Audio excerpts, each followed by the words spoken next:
That time has finally come. We are at game week for the Michigan State Spartans. The 2025 season kicks off this Friday, and we'll talk about all of that in this episode here.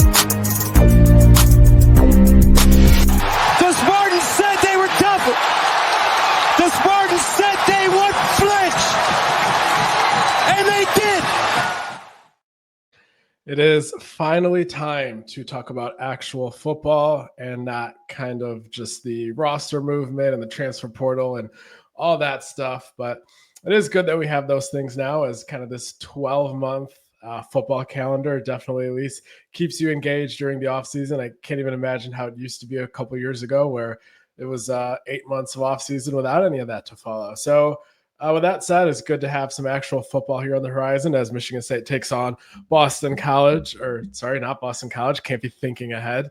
It is obviously the Western Michigan Broncos, but Boston College will ideally be the first test for Michigan State the following week.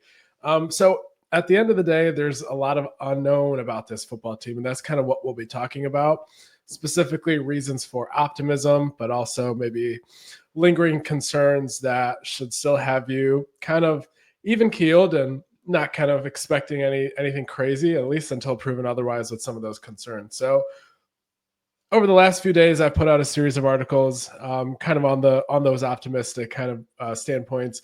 One of them was focusing on Aiden Childs himself and why I'm expecting a breakout season from him. I'm not sure if you can call it a breakout season just because of how much he played last year, but at least in terms of him taking a huge step. And then kind of just another article on why the team as a whole will surprise some of the doubters this year. Doubters kind of being just defined as people that are on the under for the season total of 5.5. So the people that don't think they'll make a bowl game, kind of my argument for why I think they're mistaken. And all the signs are there, I think, for this team to become a bowl game.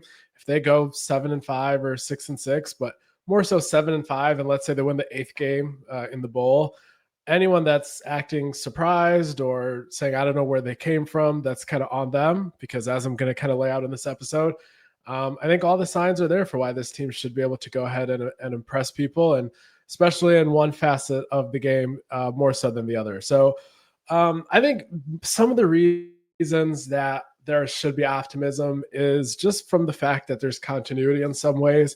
You look at the players that are returning on offense, the key guys. You're looking at your quarterback, your left tackle, your wide receiver one. That right there is like a core that if you told any team, like your redshirt freshman left tackle who has a lot of room to grow, your quarterback, Nick Marsh at receiver, obviously, like those guys are going to be the nucleus. And then kind of everything else that I'm going to talk about kind of in terms of optimism goes from there. So kind of just diving into that article I put out today, just going to kind of run through the framework that I had there. So looking at this season, I think Michigan State has the opportunity to put together more wins than I think Vegas is expecting with the 5.5 win total. And that hinges on, I think, 5 reasons predominantly. 1, the schedule. I think it's pretty favorable. 2, them having fairly competent coordinators. So you're looking at a situation where there's a floor, where at the end of the day, like we'll see the talent at their disposal at certain positions, and maybe maximizing the talent in a lot of ways is where last year and years past, I should say more so than last year, where they might have fallen short. I think that won't be the case this year. The better offensive line than they had last year is the 3rd reason. A loaded wide receiver room is the 4th, and then Aiden Childs is the 5th. So diving into each of those, I think it's going to become pretty clear why the ceiling for this team is much higher than people might think. And then obviously the weaknesses are what are going to dictate the floor, and we'll dive into all of that here. So kind of running through each of these. The schedule first and foremost. Michigan State plays 2 games that I think they have little chance of winning. Let's say under a 30% chance of winning. It's Penn State, who I think is going to win the Big Ten handily.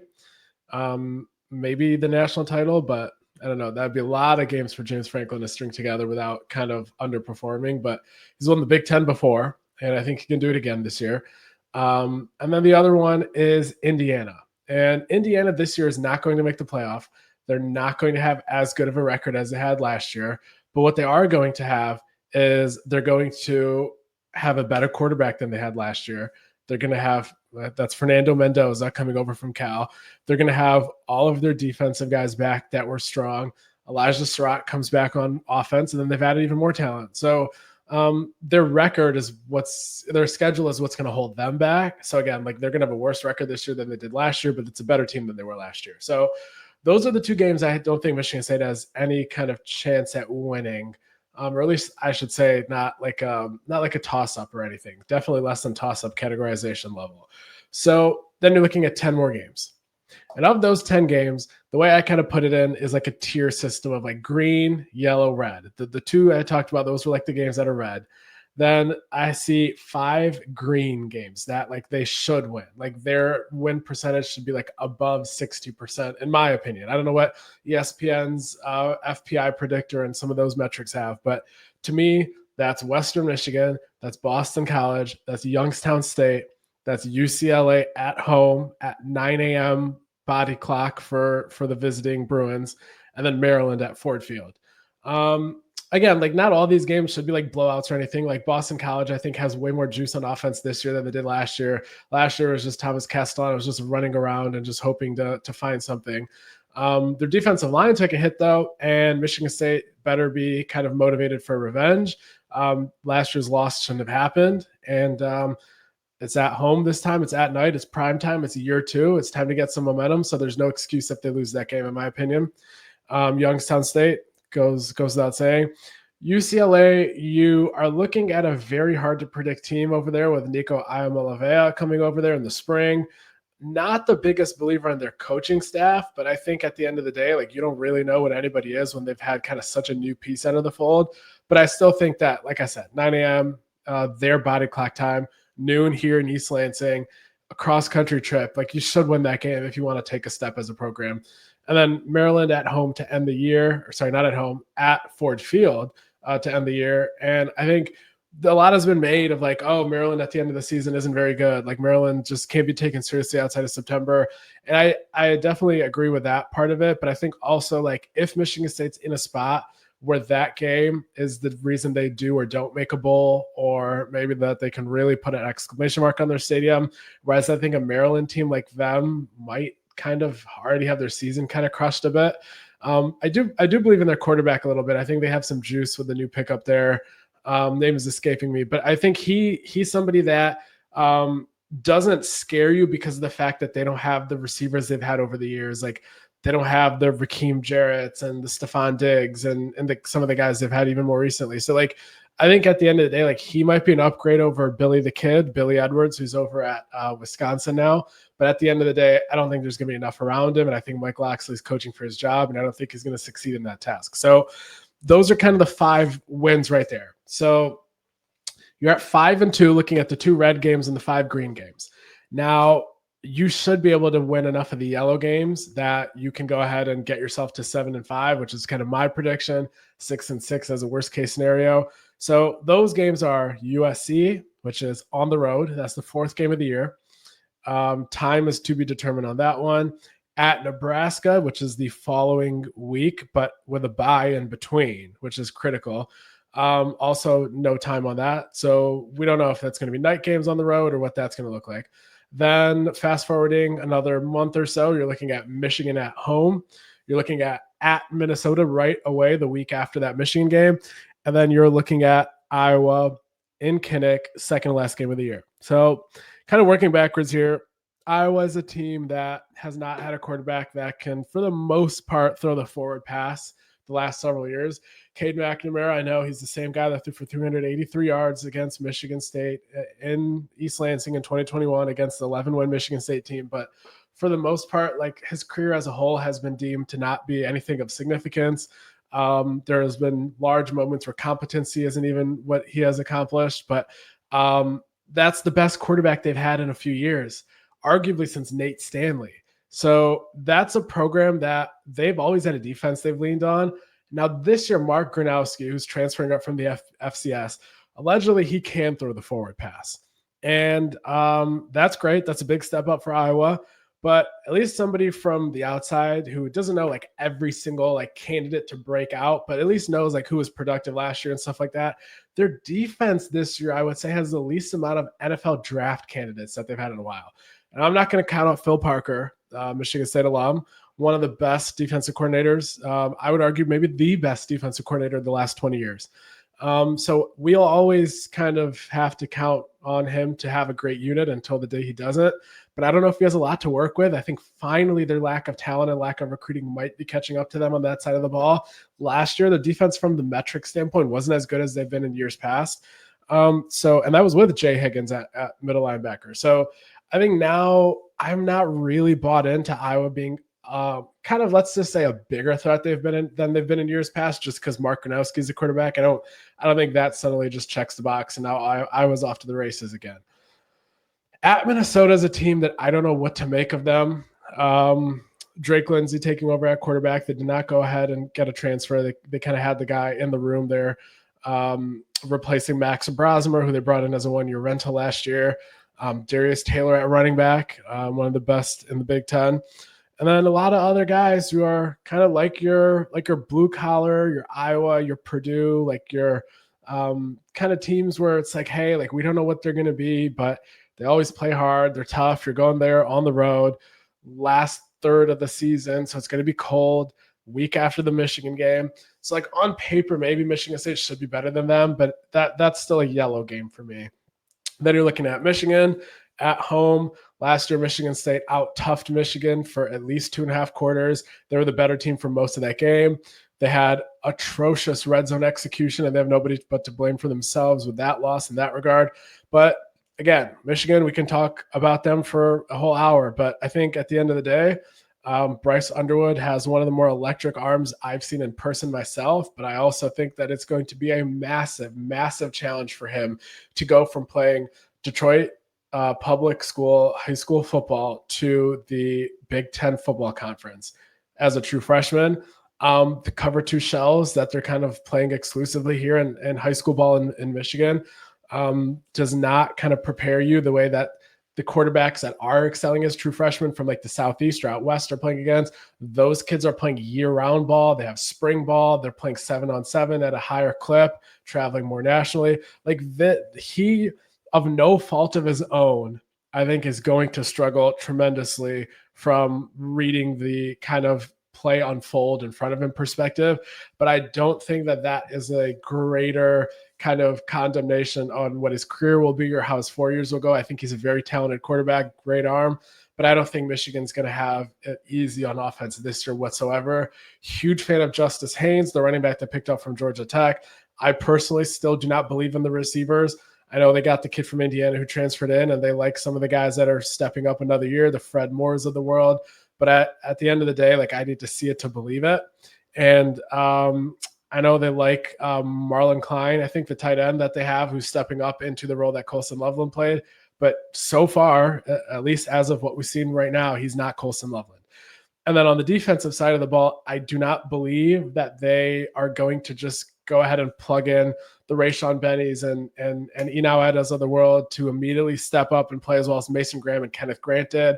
I also personally was a big fan of Josiah Stewart. I know Michigan fans are kind of downplaying his loss. And I know Derek Moore is coming back, and the linebacker should be very good again. I'm a big fan of Ernie Hausman, who they picked up in the portal a couple years ago from Nebraska.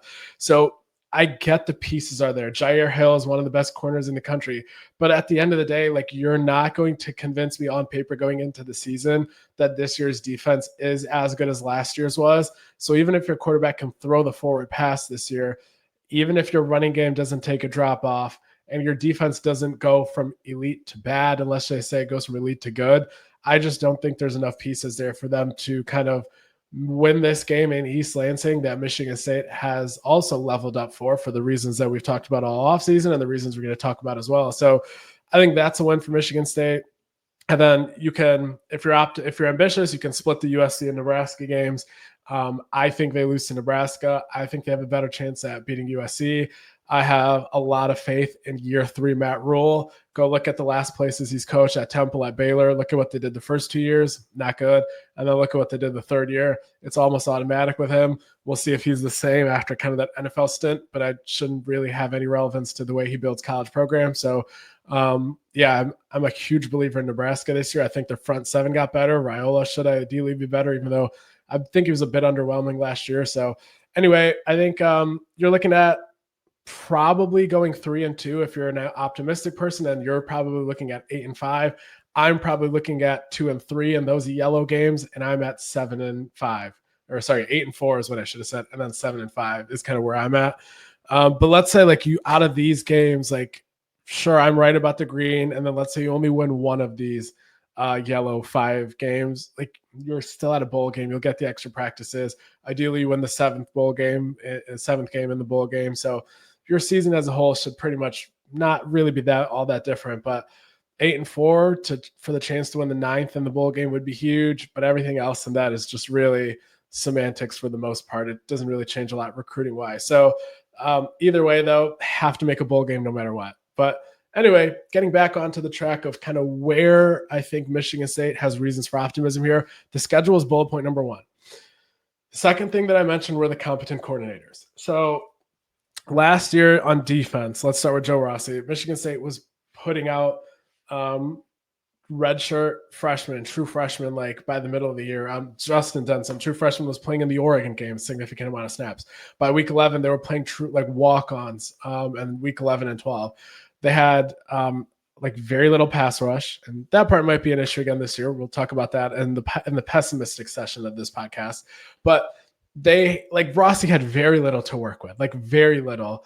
And at the same time, there wasn't really any instance where they looked like a team that didn't belong on the same field as their opponent. That was something that Michigan State did look like against Michigan and Ohio State the last few years. That is also even what they looked like against Ohio State a couple times at the end of the D'Antonio era. So I think that alone shows that there's a certain floor, there's a certain competitiveness, there's kind of an inherent comfort in knowing that Joe Rossi is going to get the most out of whatever he has. I think you're looking at a situation where, sure, the pass rush might not be better, but the linebacker play that he's very optimistic about, and then just the depth everywhere should give him enough to work with that you're sitting there and you're like, okay, Rossi had a good season, didn't have a lot to work with, but this is why you went and got him. This is why he was considered. I forgot. I think Bruce Feldman had him as the 7th best defensive coordinator in America. The year that Michigan State hired him in that offseason. Like you can see the signs of kind of the competence and just the general like familiarity of, okay, like this is the Big Ten. This is what we have to do. This is the way we have to play, and no excuses, no let up. Doesn't matter how thin you are. You have to have a certain amount of just resistance against teams. Like you can't, even if you're not just stopping everybody and you're not shutting anyone down, you're not having scoreless quarter streaks. Like you can't just let Carnell Tate and James Peoples at Ohio State walk in. Well, I guess I don't play Ohio State this year, but like you can't just let a team like that just walk in and make you look like a JV team. And Rossi hasn't had that happen to him yet. So I think you can take solace in that. And I think that also translates to winning those games on the margins, like a Nebraska, like a USC. It's not just about not getting blown out in the bad games. Like it's cool if Penn State doesn't beat them by 30 and only beats them by 13. But like what I'm trying to say is like you can win a game at Nebraska off of Joe Rossi kind of adjusting on the fly, off of him putting his guys that may not be NFL guys across the board, but he can put them in position better than maybe Nebraska's DC can. So things of that nature is kind of where I gravitate to. And then on offense, was very disappointed with Brian Lindgren's red zone kind of effectiveness last year. But I think that everybody would agree that the Michigan State's offense last year had an easier time moving the ball in the first 80 yards of the football field than they've had probably since 2017 outside of the Kenneth Walker year. That 10-win Holiday Bowl team with Brian Lewerke, that was probably the second best offense behind that K9 team. So I think, yeah, this is probably the second best Michigan State offense since 2017. So, and that was with them not putting the ball in the red zone. That was with the offensive line play they had in 10 of those games, which we'll talk about the other 2 that I found promising. But yeah, I think Brian Lindgren, now that he has better blocking, now that he has a way more varied receiver core talent and kind of less drop off across the board, I think he can get the red zone side of it fine-tuned, but the floor of what he's shown, of what he's done, not even just with Michigan State, but pre-red zone, like on drives, but also kind of what he's done at Oregon State, even before they had DJ Ungalele, even before they had Damian Martinez, like the kid Gulbranson, who's the starting quarterback in Stanford now, who just lost to Hawaii this weekend, like they were winning. They beat Oregon with him at quarterback.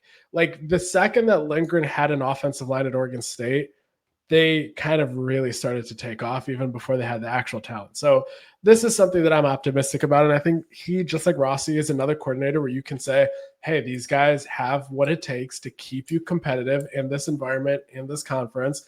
And now they just need to go ahead and do it at a slightly higher level this year. And I think they will. So the third bullet point, after the schedule and after the coordinators, I think they have a much better offensive line. Now, I don't blame anyone for being pessimistic about the offensive line. It's been a few years since Michigan State's had consistent offensive line play like throughout the season. I'm trying to recall if there's kind of really been a single season where since I enrolled at the university in 2017, I wouldn't say they've had one. Like even early on, it was like had a revolving door, and there were guys like Matt Carrick and Blake Buter and these guys that like did their absolute best, and they were playing like multiple positions. Like I remember Kevin Jarvis kicked from right guard to right tackle, and a lot of serviceable guys, but like there was never really any seasons where you're sitting there like, oh man, they're dominant across the board. So that it's been at least a decade. I would say 2015 is probably the last time they had a good offensive line. So now you're looking at a situation where there's continuity in key places there, but then you also have kind of newcomers that I think immediately make the offensive line better. So as I touched on kind of earlier with your starting left tackle coming back, Stanton Ramel last year as a true freshman started pretty much the entire season, as a redshirt freshman. And this was after he tore his ACL in his true freshman season the year prior. So again, redshirt freshman last year, playing off of a season where he had a torn ACL and not as much development, and still started every game that he was healthy for. And then you have him ideally just taking a step up, getting better, developing, entering his retro sophomore year. To the left of him, there's a battle at both guard spots, really, left guard and right guard, for Chris Phillips, Gavin Brocious, and Luka Vincic. So these three guys fighting for these two spots, I think whatever scenario happens, I don't think that there's anyone that's better or worse for the program long term. They all have multiple years of eligibility. I think Gavin Brocious has an extra one. Or actually, I think him and Chris should both be on the same trajectory. Both for last season could get medical redshirts. They both redshirted even in their true freshman season. So either way, point being, last year, Chris Phillips tore his ACL in the first game of the year. And then Gavin Brocious tore his ACL, I believe, in the third game of the year. And those were their first and second options at that guard spot opposite of Luke Newman. So theoretically, out of your two best returning guards, they did not play last year. And you deemed them to be your two best guards last year outside of Luke Newman. So now those guys get to play this year after not getting to play last year. So that's an upgrade, in my opinion, off of that logic. Sure, you'd have to hope their injuries didn't affect anything. But the guys you ideally wanted to play your second and third most offensive guard, or your starting offensive guard and your backup primary offensive guard spots, so snaps right behind them, those guys you have this year who you didn't have last year. Then in center, Matt Goldman named a captain. This is the guy who I've kind of been making the singular overarching point of. Last year, he was rated higher at Wake Forest than any Michigan State offensive lineman was rated on the 2024 team. He was far clear of Luke Newman, who was far clear of all the other Michigan State offensive line teammates he had. So that's your new center. Huge upgrade over Tanner Miller. Tanner Miller had the experience. He knew how to play the game of football. He was undersized. We kind of were hearing right away, like they're like, hey, like this, we're glad we got Tanner Miller this last offseason. Everyone was, hey, we're glad we got Tanner Miller, but there's going to be some times where it's going to be tough for him to kind of size up against these bigger guys. Run game stuff might be tricky. He's going to be solid in the pass. Again, great addition, but we don't necessarily know how he's going to hold up. This year, nothing but overwhelming positivity from Matt Goldman. So that's four of the spots. I think all four of those spots, you can argue, I guess, the guard spots. You can just say they're the same as last year if you want to be pessimistic. But left tackle will be better than last year because it's the same guy who's another year older, another year removed from ACL injury. And then Matt Goldman, indisputably an upgrade. So then you're looking at the right tackle spot. And this was the biggest weakness for Michigan State last year.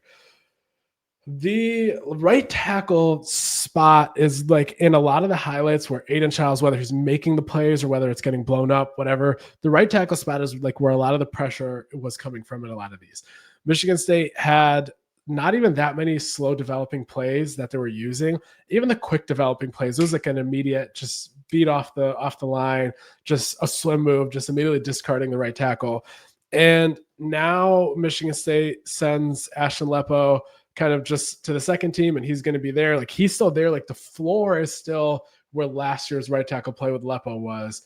Maybe a little better because he's gotten a year older. Same kind of thing that I'm applying to Stan Ram on the other side. So he's still there, but he's your backup now. And they've added Connor Moore from Montana State. He's obviously the guy that we've covered extensively this offseason. Last offseason, I know Michigan State was tracking him and we're wondering if he was going to enter the portal. He never did. Didn't want to disrupt his kind of development he was getting at Montana State. He was All-America, or he was all-freshman FCS his first year, went back, then he was All-America first team.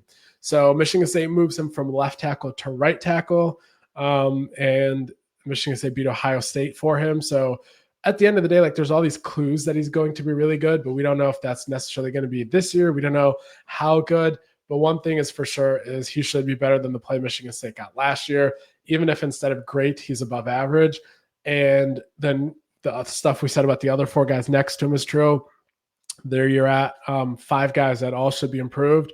We're at the worst. If you want to make a wash between Chris Phillips and Gavin Brocious being injured versus them being another year older, like that's fine. They didn't play last year though. They're both better than Brandon Baldwin. So still, I would argue that that's an upgrade. So and then Chris Vincich as well. That wasn't me tipping off that the battle was won between those guys or anything like that. So offensive line, I think that's where it all starts. I think that's what would unlock a lot of the playbook for Brian Lindgren. I think that's also what allows for Michigan State to have more of the slow developing plays, less having to roll the pocket out on the play action and actually have creative play action with a stagnant pocket, with a set feet, Aiden Childs.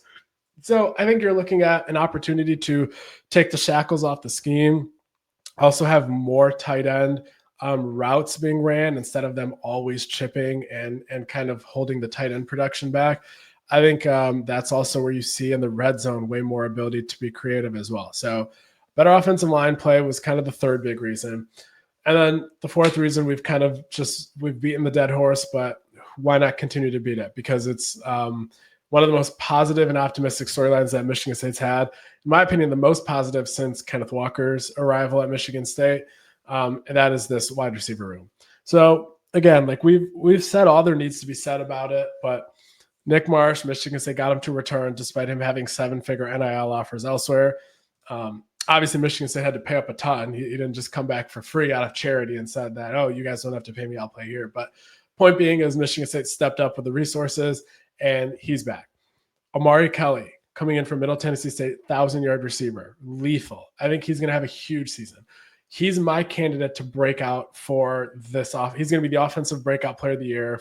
I know not a real award, but he's getting that award from my perspective. And then also I think on defense, the breakout player of the year candidate, since we're on this topic, I think is going to be Jordan Hall. And we'll talk about that a little bit at the end when we're kind of balancing out the pessimism I might have for the pass rush. But I think those two guys are going to break out this year in big fashion. So yeah, Amari Kelly, 1,000 yards at Middle Tennessee State. Started his career at Auburn.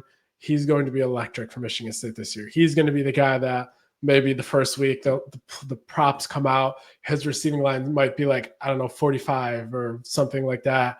And you'll be like, yeah, he'll have 72. And it's going to be pretty easy for an over. I think that's an opportunity there. So you're looking at those two guys as like your clear 1 and 2. Krishan McCray from Kent State had like 9 of like 21 touchdowns that the entire team scored last year for Kent State. Like they were horrendous. They were atrocious. They were 0-12. The teams literally had to guard just cover this one receiver, and he still had 1,000 yards. Big fan of Krishan McCray.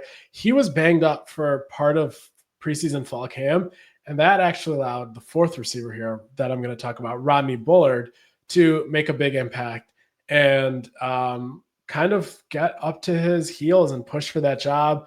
I guess it's not really a stagnant position of wide receiver 3, and then the fourth guy doesn't play. Like, it's not like that. Like, all these guys will play, they'll rotate in. But yeah, so Rodney Bullard kind of made that a battle, if you want to call it that, for the wide receiver 3 spot. And he transferred him from Valdosta State, Division II, 1,000-yard receiving there, All-America first team punt returner there. So these 4 guys are going to be probably the deepest receiver room without drop off, kind of with starter level quality.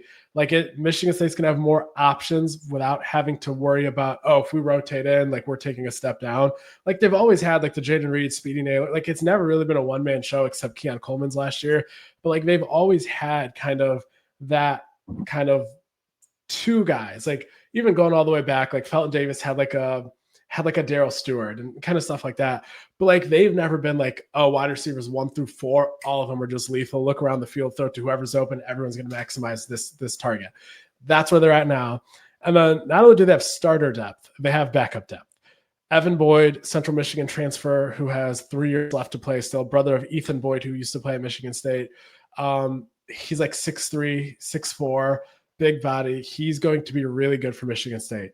They're not ideally going to need him as much. Maybe you'll see him in a lot of red zone packages this year. I would mix him in. Maybe he can play gunner. I'm not sure kind of what his tackling prowess and special teams background is, but he's going to be good for Michigan State in the future. He's right there, kind of that 5th receiver. Alante Brown is also kind of in the mix there. I don't know if he'll ever kind of really feature in the offense, but he's going to be the kickoff guy, and he's in the back pocket. Maybe give him a jet sweep or 2, but ideally I'd like to give those to Amari Kelly anyway. And then there's 2 true freshmen, not just 1, not just Braylon Collier, not just him. I know that everyone kind of knows about the great senior season he had, the tape, the yards after catch. I fully agree. He's going to have an illustrious career at Michigan State. But there's also Charles Taplin down from Texas, lowly ranked, unheralded, great route runner, like a technician, just great footwork, kind of in and out of his breaks. Again, hopefully neither of those 2 guys are needed at all this year. Ideally, you can redshirt both of them, but those 2 guys are waiting in the wing. So there's like 6 guys in this receiver room, that like 7 guys actually.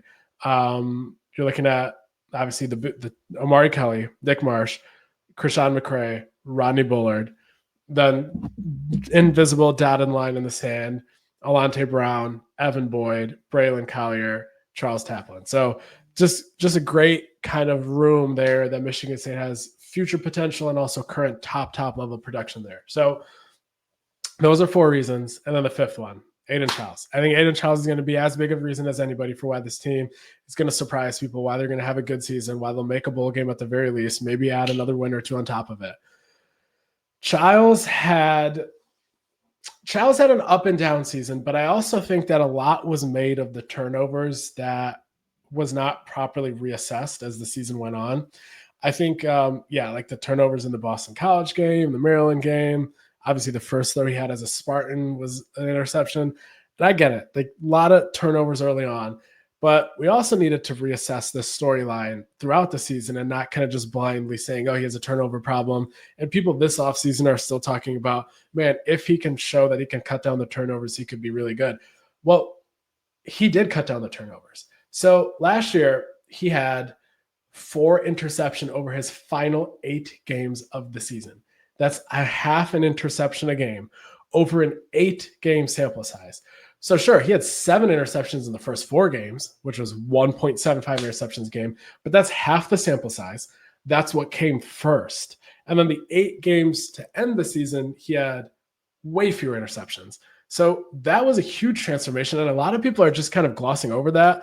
Again, now I would argue that the pass production fell off a bit while he's being more ball secure, but someone actually pushed back on this point on the Shaw Lane VIP board, where if you're not a subscriber, definitely subscribe there as the season gets going. But he had the exact same yards per attempt those 8 games than he did the first 4 games that were turnover heavy. And it wasn't the poster that said that. The poster had said, I think you're overestimating his drop off in yardage. And then I went and looked at it, and I'm like, okay, I actually don't see a single game where he had 300 yards. He only had 2 games where he had 250 or more yards, where he had 50% of his first 4 games were 250 yards. So that fell off a cliff. That fell in half. So I'm like, okay, so like, sure, he might not have had any games where he had like only like 102 passing yards, but the ceiling of consistently hitting 250 plus at a 50% rate fell to a 25% rate. So that was my argument. But then I looked at every single game, added up all the pass attempts, added up all the passing yards, divided that up by all 7.6 for both of them. So and courtesy of ChatGPT, I did not tabulate that by hand, but yeah, 7.6 yards per attempt the first 4 games and 7.6 the last 8 games. So he truly did kind of reel the turnovers in while not actually having that big of a drop off in the pass production side of things. Just didn't have those boom games in the boom or bust era. Like he didn't have the 313 yards or something like that he might have had against a Boston College. So that made it look like he kind of didn't have the ceiling that he had anymore. But really, the overall production was relatively the same. So he showed that he has the ability to have the turnovers kind of flip on a heel and that he can kind of throw the ball to his own teammates on a consistent basis and all that. That was a big hurdle. But we got to remember, he was 18 years old last year when the season started. He didn't turn 19, I think, until the third or fourth game of the season. He was named a captain last year at 18. He was calling out teammates that were not bought in front of the media at the podium after the game during the season last year. Like there's leadership qualities there that you can see why he had the captaincy and why he's a back-to-back captain for the first time in years. So there were signs there. There were signs of the arm talent. Like just go to my Twitter profile, type in Aiden Childs in the search bar on my profile, see the videos I posted in the past. I hyperlinked them in my Childs article, but there's like 3 or 4 of them. The throws that he was making, I don't know, half of them, the right tackle is just getting blown up immediately upon the snap, yet the ball is traveling like 50 yards, 60 yards in the air. Like nobody's doing that. Like people in college football are not doing that. And then also like being kind of just left off the radar, and kind of the way that Childs has kind of just been like pushed aside with national coverage this year. Like with the arm talent he has and him kind of lowering the turnovers, him still being 19, him playing for a P4 program, in my opinion, the best conference in football right now, top to bottom. I'm very shocked at why there's not so much more fanfare there. And it's not like they went 2-10 last year. They were 5-7. So like reasonable minds would think, okay, like he's a really good quarterback and he's on a bowl team. Michigan State's a relatively big brand. Like I'm very kind of confused at why there's not more buzz around him nationally. But hey, that's why you play the season. You earn that, and that'll be all. But like from kind of my perspective with the arm talent, with the leadership traits he's already shown, with the ability to lower the turnovers, you factor that in with now having better O-line play, as we talked about at length, the better wide receiver room, and now a second year as a starter. There's only so much you can see on film before the season, before you're ever a starter. There's only so much you can correct during the season. He has had an entire offseason to sit there and watch tape of every single throw he made last year. He has seen the defense move on him while he's actually playing quarterback, instead of watching DJU's footage while he's kind of sitting on the sideline and in the film room watching it. His second year as a starter, and really any quarterback's second year as a starter, is a big leap cerebrally. And this is year 3 in Lindgren's offense, year 2 in the offense that Lindgren has installed at Michigan State. I think for all of the reasons in the world, you're looking at a huge leap from Aiden Childs this year. And I'm very confident in that. So those are the reasons why I'm high on the team. The reasons for concern, or really it should just be reason for concern, is singular. It's, are they going to be able to get pressure on the quarterback? Now, a lot was made last year about kind of the entire defensive line. And I don't know if maybe it's just painting it with a broad brush, but I think maybe the whole defense kind of deserves the blame when you go that long. You go over a month without a sack against powerful opponents. But I think parts of the defensive line were good. I think the entire defensive line was good against the run. I think the defensive tackle depth was really good. You had guys like Jalen Satchel and Raquan Buckley rotating in, and there wasn't any drop-off. I think the coach Lange, the defensive line coach, I think he deserves a ton of credit for what he was able to build on a dime year 1 in terms of defensive tackle depth, in terms of being stout against the run.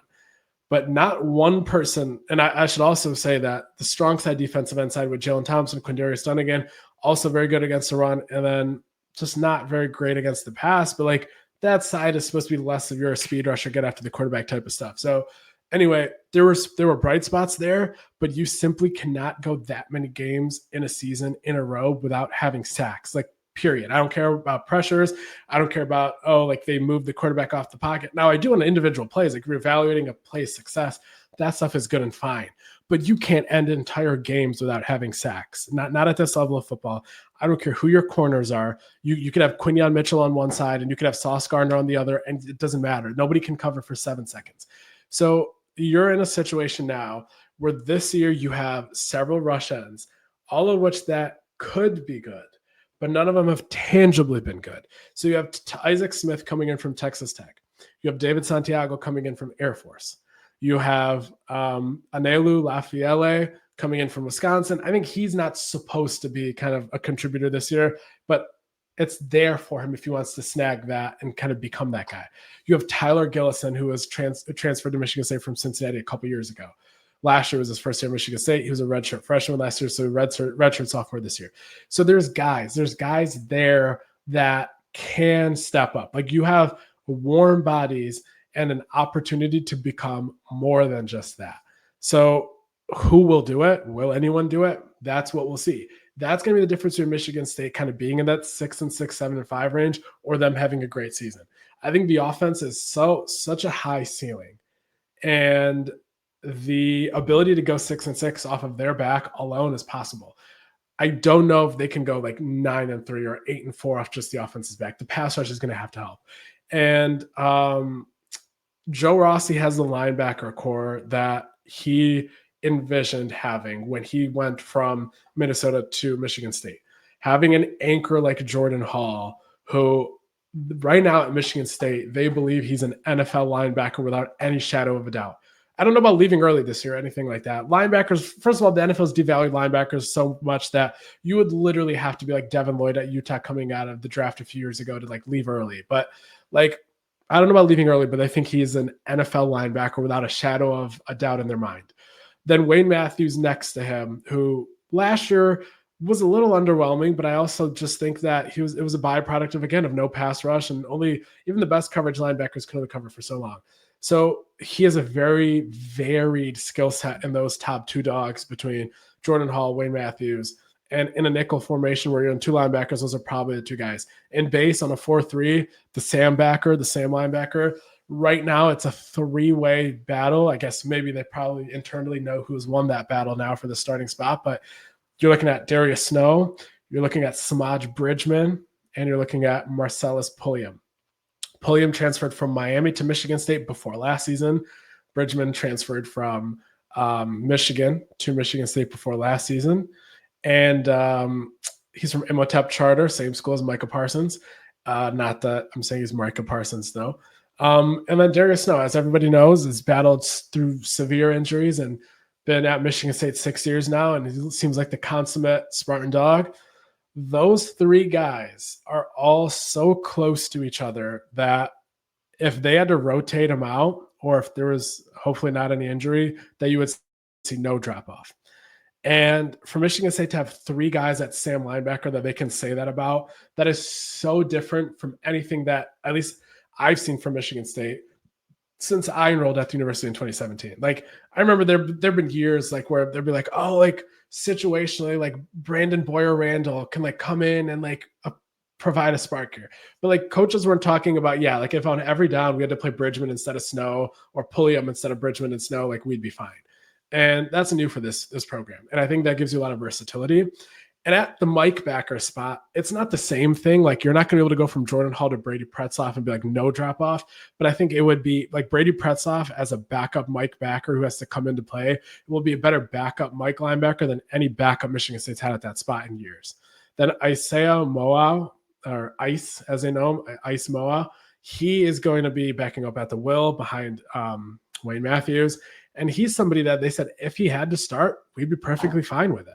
So like they have 7 backers that they are fine with having to start.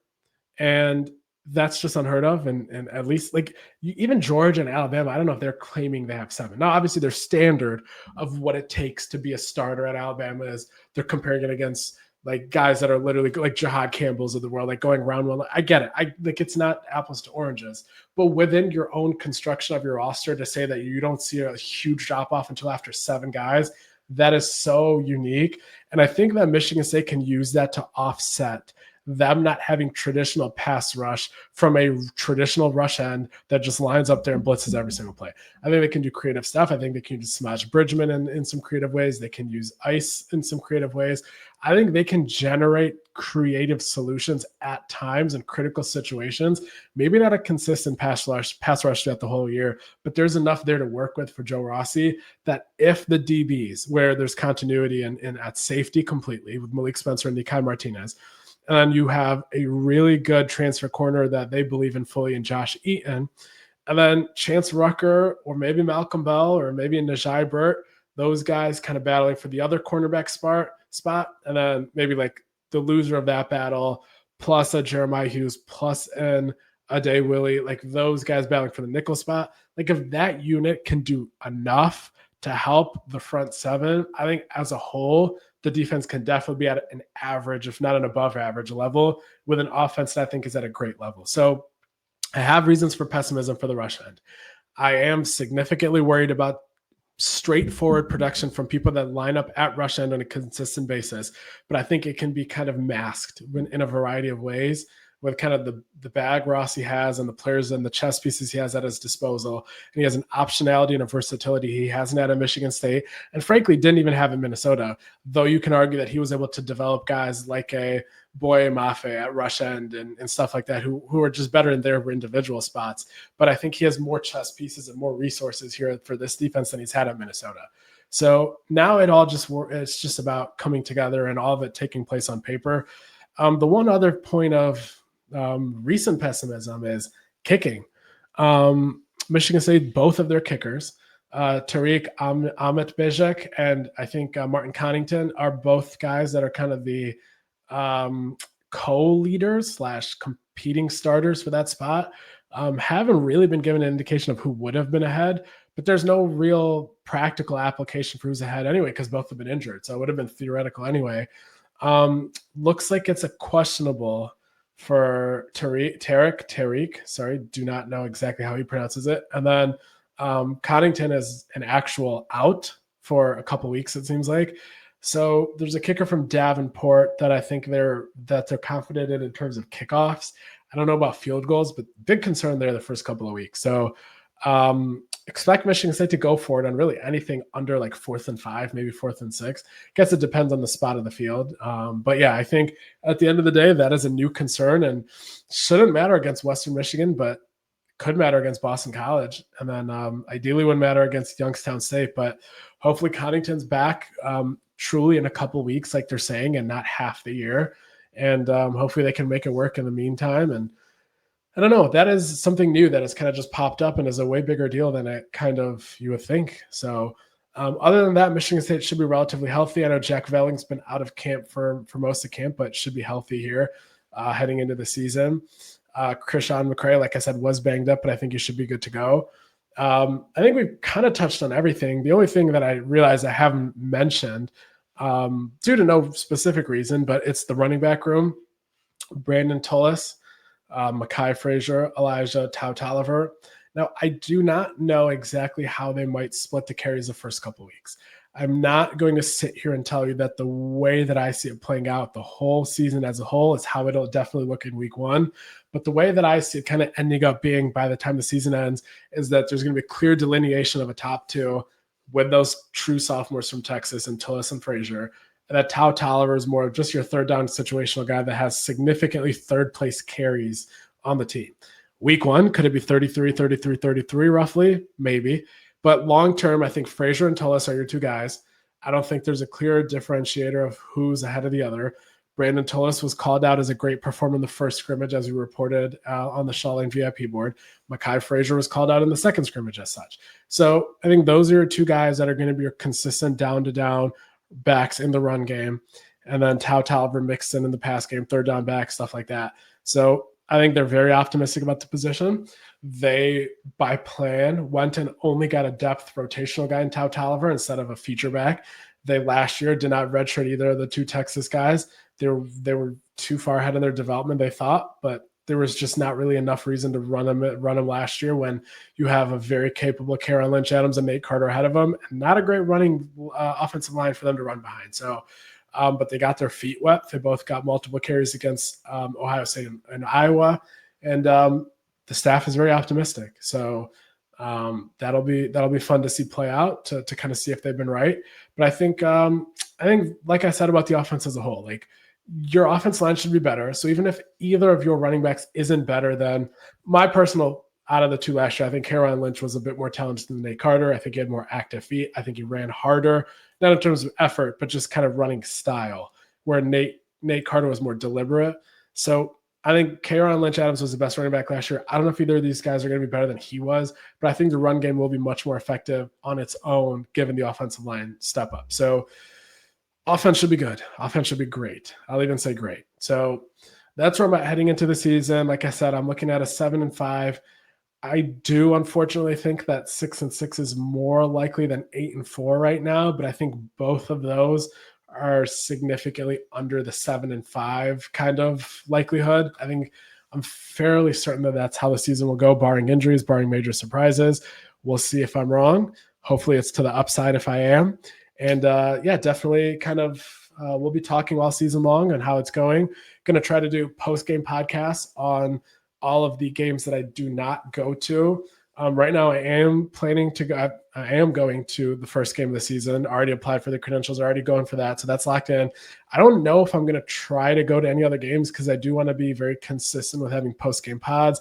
It's possible I go to the Boston College game, likely to go to the Michigan game, but we're looking at like 9 other games where, at the very least, 9 games where ideally I'll be right on here right after the game ends and we can talk about kind of how it's going. We'll have kind of a live stream. We'll have the chat going, so we'll hang out, talk about how the game's going. And then, so I guess that's all there is to be said. And now it's time for the season to actually begin and guys to actually go out there and play ball instead of us analyzing how it'll be on paper.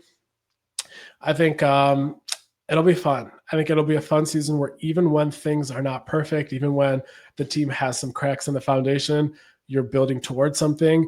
Questions are being answered throughout the season. And I think a lot of the questions will be answered in a positive light than a negative one. And it'll be good to kind of enjoy it. Personally, this is the most excited I've been heading into a season since 2022. Obviously, that season didn't go well, but how could you not have been excited if you're coming off of covering 11-2?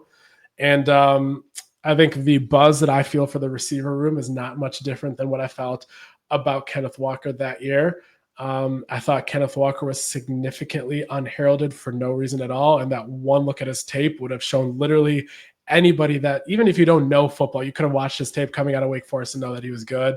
So not entirely sure how kind of the guys that do the rankings and guys that were evaluating on behalf of personnel departments kind of missed him. There's no one player that I'm saying that about this year. I'm just saying the overall receiver room, I think, could be program elevating. And then let's hope that the rest of the team on both sides of the ball can carry their weight. So yeah, like I said, we'll kind of do these podcasts throughout the season on a post-game basis. Also we'll be putting out my weekly bets like I do every year. This year, I won't be doing them on 24/7 Sports. We'll actually be doing them in Substack, but will be free. It won't be a paid Substack newsletter. Like I know that's with the association with the word Substack, people think, oh, paid newsletter, but no, have no desire to ask people to pay for my picks. Still only a track record of 3 years, maybe down the road 1 year, maybe I'll do that if there's enough demand. But for now, I think just the public accountability of me having to track every single bet, me having that Excel sheet posted all the time, me kind of having to win just out of the pure perception of ideally not losing people money, that alone is exhilarating for me and worthwhile enough. So I'll tweet that link out here sometime today or tomorrow, have that set up, and that'll be fun. So anyone that kind of has interest in that, keep an eye out for that. But yeah, parting words are just make sure you subscribe to the Spartan Tailgate site, the VIP board. Like I've said in the past, like maybe 10%, 5% of my work is what you see tweeted. The real value is kind of what we post on the message board. Great community there. It's growing by the day. And if you're going to sign up for Paramount Plus anyway, I believe it's either the same price or it even is a little bit cheaper to just sign up for a regular priced non-sale 24/7 sports subscription because it comes with Paramount Plus. And I want to say it's a couple dollars less, but don't quote me on that, than the actual price of Paramount. So if you haven't signed up, definitely do so. Would appreciate it. And it's going to be a fun season, I think. So with that, appreciate everyone tuning in for this episode of the Spartan Spotlight, and we'll touch base soon.